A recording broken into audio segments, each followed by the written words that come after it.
informábamos desde el inicio de este espacio informativo que la Organización Mundial de la Salud anunció el fin de la emergencia por el COVID-19. Esto luego de más de tres largos años. La decretó el 30 de enero del 2020. Más de 1.200 días han transcurrido desde ese momento hasta el día de hoy, cuando el titular de la OMS habló sobre esto.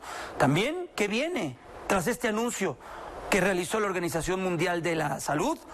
¿Qué viene y qué nos deja la pandemia como sociedad, como personas, como humanidad, como ciencia?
El mínimo era 6.000, otro escenario era 8.000, otro era 12.500, que lo presentamos en una conferencia de prensa el 27 de febrero, allá en Lieja, en la Secretaría de Salud, y teníamos así hasta 28.000, que se redondea a los 30.000, e incluso un escenario muy catastrófico que podía llegar a 60.000.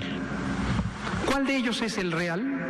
La respuesta es: todos pueden ser reales en distintas condiciones.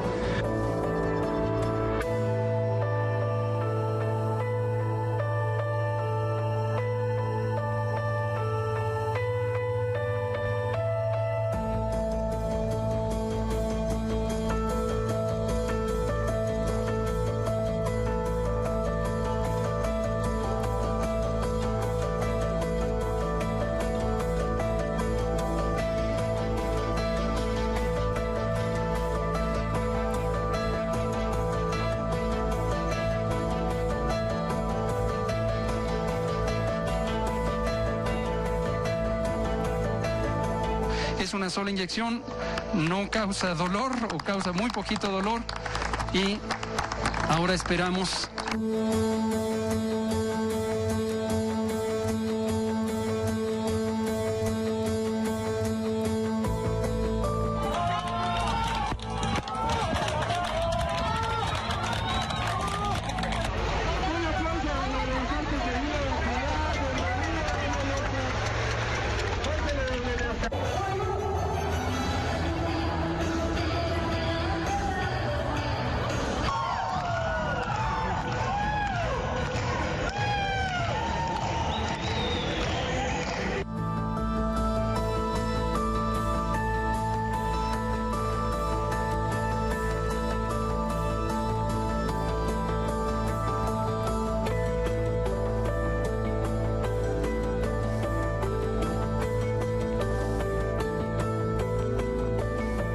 Bueno, pues vaya imágenes, vaya situación, vaya sensación.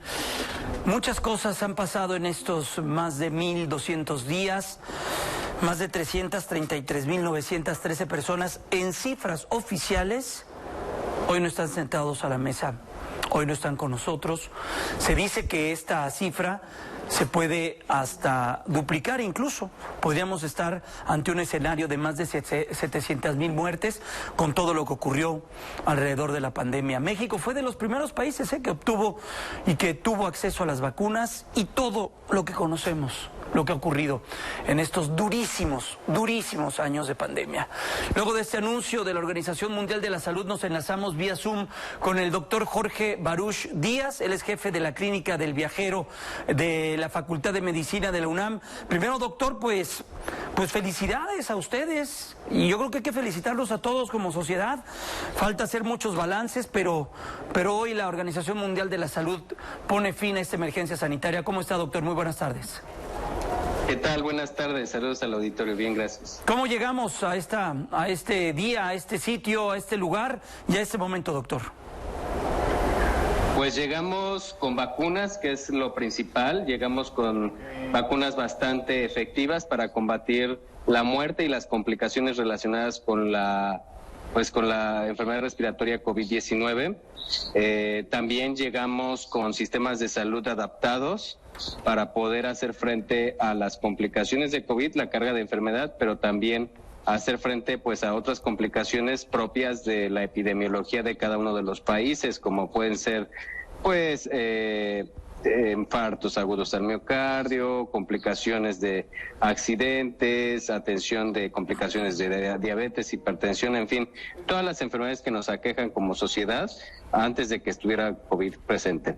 Doctor. Pero también llegamos con muchas deficiencias. Por ejemplo, hace falta asegurar el acceso a este bien de salud pública global, que son las vacunas actualizadas para las cepas circulantes, las subvariantes Omicron, vacunas actualizadas bivalentes, por ejemplo, en el caso de México, que pueden estar dirigidas a poblaciones pues con alto riesgo de tener complicaciones si es que ya se vacunaron, como pueden ser pues las personas con diabetes, con hipertensión, con enfermedades respiratorias, el mismo personal de la salud que se tiene que estar vacunando con refuerzos por lo menos cada 6 meses hasta no saber cuánto dura la inmunidad en total. En fin, y también pues los niños menores de 5 años y a mayores de 6 meses que hasta el momento pues en nuestro país no cuentan con el acceso a este bien de salud pública. Sí, doctor, lo saluda Juliana Escobedo, tiene mucha razón, quedó pendiente la vacunación para los niños menores de 5 años. Seguimos esperando estas dosis. Pero, por otro lado, esta buena noticia que se da después de tantos días en pandemia, vimos las imágenes, las sufrimos y pues tratamos de vivir con este virus. ¿Qué es lo que viene para los próximos días, para los próximos meses y próximos años en cuanto a cómo vamos a aprender a vivir ahora con el COVID-19? Porque mucha gente pensará, ya se levantó esta alerta porque ya no está el virus. No, el virus sigue presente, sigue estando entre nosotros, la gente se sigue contagiando. Pero usted, que es el experto, díganos, ¿qué es lo que representa este mensaje, pero que la gente lo entienda como lo debe de entender? No, pues ya nada más desentendernos del COVID porque sigue presente. Sí, bueno, este mensaje va dirigido a los Estados miembros de la Organización Mundial de la Salud para pues que comiencen a transicionar hacia un escenario en donde COVID pues ya se vuelve parte de la epidemiología normal de un país. Sin embargo, bueno, a nivel individual, ¿qué significa esto? Pues significa que como sociedad tenemos que ser capaces de identificar individualmente nuestro riesgo y así poder manejarlo. Por ejemplo, cuando viene la influenza, nosotros sabemos quiénes son los más vulnerables para desarrollar complicaciones o llegar a ser hospitalizados, que son los extremos de la vida. En el caso de COVID-19, pues tenemos también población altamente vulnerable a desarrollar complicaciones o muerte, incluso llegar a estar hospitalizados largos periodos del tiempo, como pueden ser pues enfermos de diabetes, hipertensión, enfermedades respiratorias crónicas, renales. Entonces, este tipo de pacientes que viven con sus enfermedades deben de estar exigiendo incluso al pendiente de actualizar sus esquemas de vacunación cada 6 meses hasta no tener vacunas que tengan una duración en cuanto a la inmunidad y la protección mayor. Por ejemplo, también los padres en enfermedades que son prevenibles por vacunación, como lo son el tétanos, la difteria, la polio, en fin, el sarampión, la rubiola, las paperas. Tenemos que estar al pendiente de nuestra cartilla de vacunación y cómo es que se va a cumplir con este esquema de vacunación. Y si no hay vacunas, pues a exigirlas al gobierno para que haya. Bueno, pues entonces también tenemos que estar preparados para poder estar en condiciones de agregar al esquema nacional de vacunación la vacuna de COVID, qué poblaciones son las que la van a recibir de manera rutinaria y cuáles son los mecanismos para exigir que haya abasto de estas vacunas ampliamente difundidas en todo el mundo, sí, para que nuestro gobierno las pueda adquirir con tiempo. Doctor, la humanidad reaccionó como debió haber reaccionado. Mucho a lo largo de la pandemia vimos muchos videos, vi uno y es el que me rebota en la cabeza, el de Bill Gates, cuando decía que la humanidad esperaba, como se esperan, porque se esperan más epidemias, está en nosotros que se conviertan en pandemias. Actuamos conforme a lo que teníamos preparado y esa nube que cierne sobre nosotros de una gripe que pueda brincar de los animales a los humanos. ¿Actuamos debidamente? Bueno, obviamente cada sociedad actúa dependiendo de sus capacidades, pero también tomando en cuenta sus limitaciones en cuanto a recursos, infraestructura, en fin, y su capacidad para poder generar y llegar a consensos y acuerdos. Entonces, sí, definitivamente nuestras autoridades sanitarias tienen mucho que ver en cuanto a su capacidad política para poner al frente las prioridades sanitarias sobre otras prioridades, y pues así como tuvieron esta disposición o no la tuvieron, no tuvieron esta capacidad, pues es como se le ha dado o no prioridad a la compra de insumos, a la capacitación de personal, claro, a evitar las muertes en personal sanitario por COVID-19. Entonces, pues México no queda bien parado definitivamente y todavía no está completamente capaz para poder hacer frente a una nueva pandemia. Claro. Sin lugar a dudas hay muchos avances. Por ejemplo, México ya está en condiciones de inaugurar próximamente una de las plantas más grandes y la de mayor capacidad a nivel Latinoamérica en cuanto a vacunación de influenza.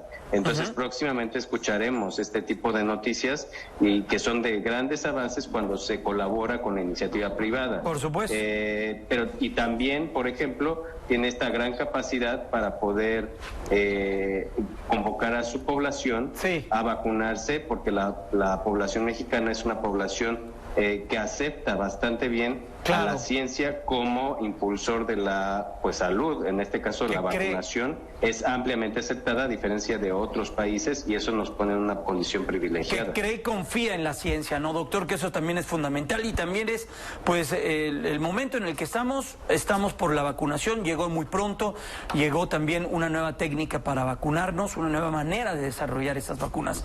Doctor Jorge Baruch Díaz, jefe de la Clínica del Viajero de la Facultad de Medicina de la UNAM, gracias por estos minutos, que esté muy bien y que tenga un excelente fin de semana. Muchas gracias a ustedes y saludos al auditorio. Bonito día. Hasta pronto, muy buenas tardes.